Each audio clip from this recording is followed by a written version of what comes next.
প্রধান অতিথি বীর চট্টগ্রামের কৃতি সন্তান বিএনপি স্থায়ী কমিটির সদস্য আমির খসরু মাহমুদ বরকতুল্লাহ বুলু ভাই এবং অন্যান্য আমন্ত্রিত অতিথিবৃন্দ, প্রিয় এলাকাবাসী, আমরা আজকে তাদেরকে স্মরণ করছি যাদের কারণে বিগত 16 বছর আমরা এই বেশিরভাগ মুক্ত বাংলাদেশ দেখতে পেরেছি।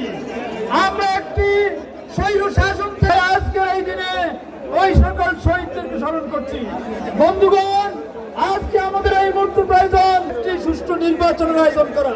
তাই অবিলম্বে সুষ্ঠু নির্বাচনের লক্ষ্যে আপনি অতি সত্বর একটা নির্বাচনী রোডম্যাপ ঘোষণা করুন। এইটুকু আবেদন রেখে আমার সংক্ষিপ্ত বক্তব্যকে শেষ করছি। আসসালামু আলাইকুম, সকলকে ধন্যবাদ।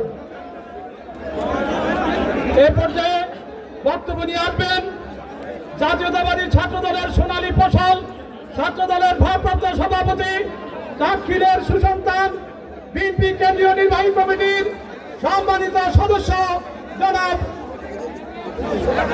মামুনুর রশিদ মামুন। জনাব মামুনুর রশিদ মামুন।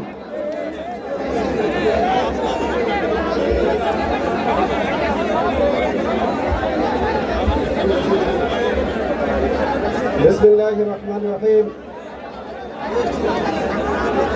বাংলাদেশ জাতীয়তাবাদী দল